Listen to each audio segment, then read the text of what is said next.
La technologie est devenue si avancée que tout le monde a des implants d'IA dans la tête qui aident dans la vie quotidienne.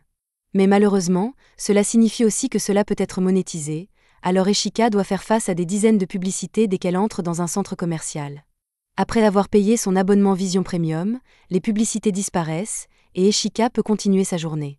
Elle est là pour aider sa collègue à choisir des bijoux, alors elle a aussi amené son assistant Android, Harold.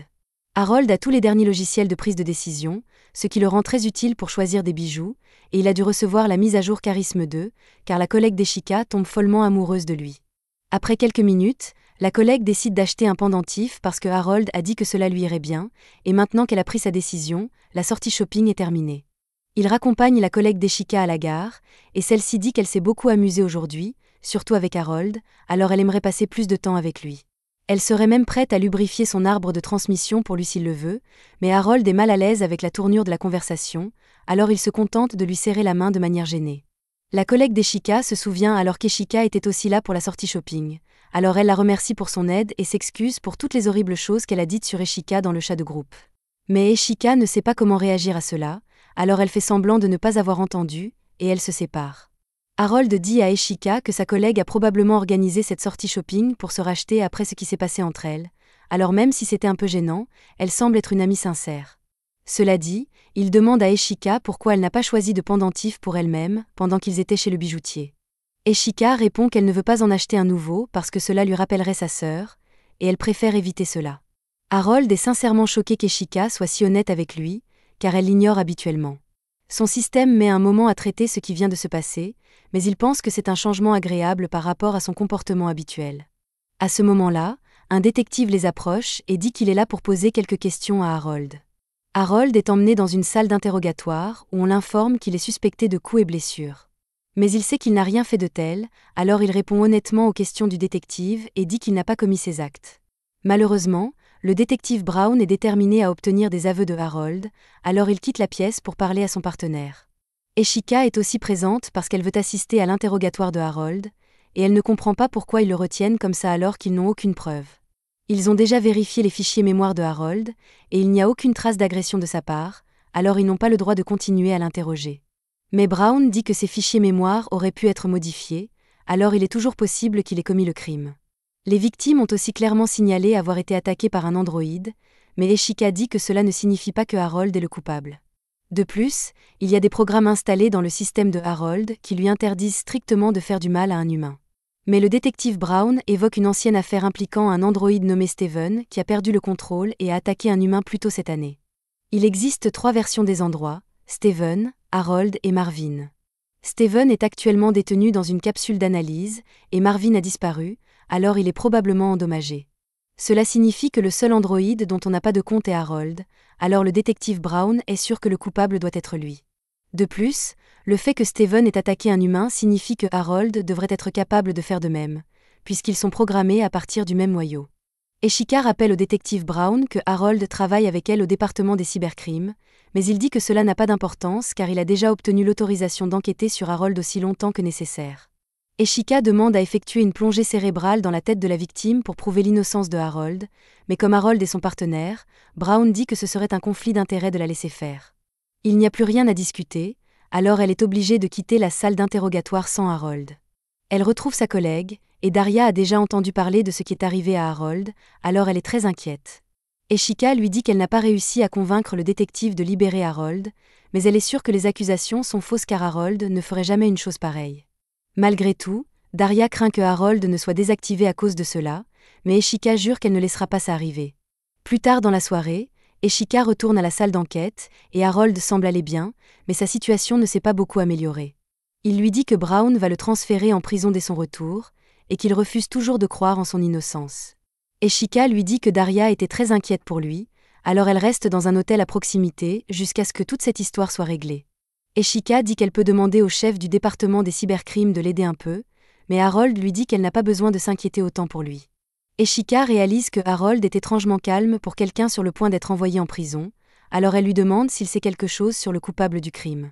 Ils n'ont pas de preuves définitives, mais il est possible que le coupable soit Marvin, puisqu'il est toujours porté disparu. Cela pourrait aussi être quelqu'un se faisant passer pour un androïde, mais après y avoir réfléchi, elle se rend compte que ce serait impossible à réaliser. C'est alors qu'Eshika reçoit un appel paniqué du détective Brown, qui exige de savoir où elle se trouve. Elle lui dit qu'elle est dans la salle d'interrogatoire avec Harold, et une fois que Brown arrive, il lui demande si Harold était là pendant toute son absence. Eshika le confirme, mais au cas où il ne la croirait pas, Harold montre le stagiaire sous-payé qui l'a surveillé pendant les dernières heures. Puisqu'Harold était vraiment là tout ce temps, Brown réalise qu'il a commis une terrible erreur, car pendant qu'il essayait d'obtenir des aveux de Harold, le vrai coupable a attaqué une autre personne, et cette fois, la victime malchanceuse était Daria. Daria a survécu, mais elle est gravement blessée et reste dans le coma pour le moment. Mais avant d'être attaquée, elle a réussi à envoyer un message à la montre de Harold, lui donnant la permission d'effectuer une plongée cérébrale sur elle.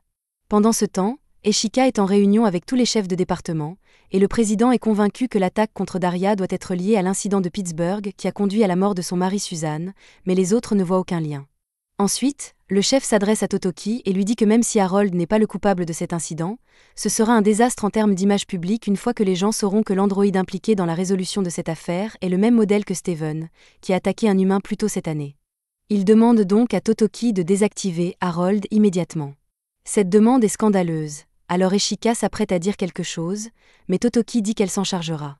Elle dit alors au président qu'il est fou de penser qu'elle va désactiver Harold alors qu'il n'a rien fait de mal. Il a déjà été établi que Harold n'est pas une menace, et tout défaut menaçant dans sa programmation aurait été détecté pendant leur enquête. Cela peut être vrai, mais le président rappelle à tous que Harold est le premier de la dernière génération d'IA, alors il est capable de penser par lui-même et a le libre arbitre d'agir comme il l'entend. Cependant, Angus fait remarquer que l'IA n'a pas vraiment de libre arbitre, c'est juste un programme très complexe qui imite l'idée d'une âme, alors il y a encore des choses que le programme ne peut pas faire. Quant à l'affaire Steven, il a été découvert que son système avait été modifié par un programmeur nommé Ella. Il pense qu'Ella est probablement impliquée dans cet incident aussi, mais quoi qu'il en soit, ils veulent toujours désactiver Harold par mesure de précaution. Totoki refuse encore, mais Eshika ne peut plus rester silencieuse, alors elle leur dit que le département ne peut pas se permettre de perdre Harold. Elle ne peut pas faire de plongée cérébrale, sans lui car il est le seul à pouvoir suivre son rythme. Elle a essayé de plonger avec des assistants humains, mais ils ont tous fini comme des légumes.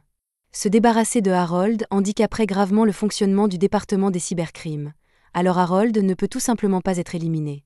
Le président essaie de contrer, mais Totoki souligne que leur département peut facilement trouver des indices qui les mèneront au coupable, alors elle veut qu'Eshika prenne en charge l'enquête sur les agressions d'endroit.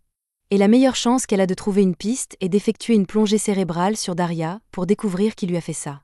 Daria est toujours dans le coma, mais elle a déjà donné son consentement, et ses signes vitaux sont stables, alors le médecin leur donne le feu vert pour commencer la plongée cérébrale. Eshika connecte un câble entre elle et Daria et passe l'autre câble à Harold pour qu'il puisse entrer dans le cerveau de Daria. Alors qu'Eshika nage à travers l'océan métaphorique des souvenirs, elle aperçoit Daria, qui semble souffrir énormément, alors elle doit se dépêcher de trouver les souvenirs de l'incident. Finalement, elle localise les souvenirs pertinents.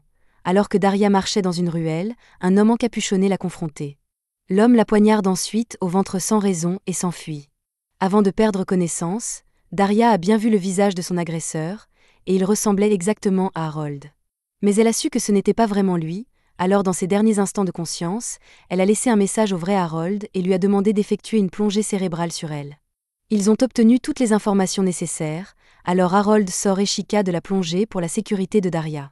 Il demande au médecin des nouvelles de l'état de Daria, et son rythme cardiaque a légèrement augmenté à cause de la plongée cérébrale, mais à part ça, elle devrait aller bien. D'après ce qu'ils ont vu dans les souvenirs de Daria, Eshika est certaine que le coupable était un androïde, et il est logique que cet androïde soit Marvin, mais Harold ne pense pas que ce soit le cas.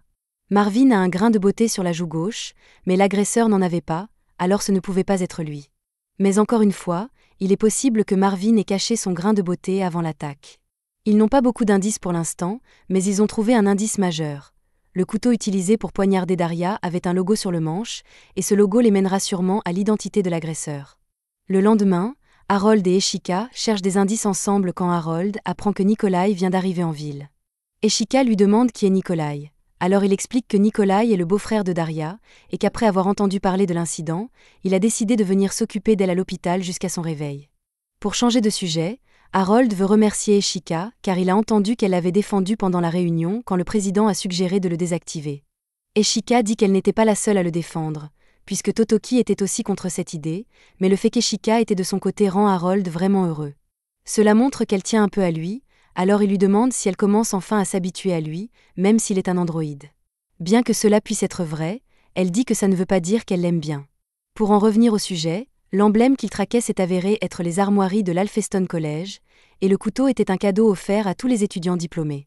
Cela signifie que l'Alpheston College est lié d'une manière ou d'une autre aux attaques d'Android, et qu'il y a quelqu'un à qui ils doivent parler en premier. La chercheuse principale de Novel Robotics est la personne qui a pratiquement créé à elle seule le système à partir duquel tous les Androids ont été programmés, Lexi Willow Carter. C'était la fin de l'épisode 1. Abonnez-vous pour ne pas manquer la suite.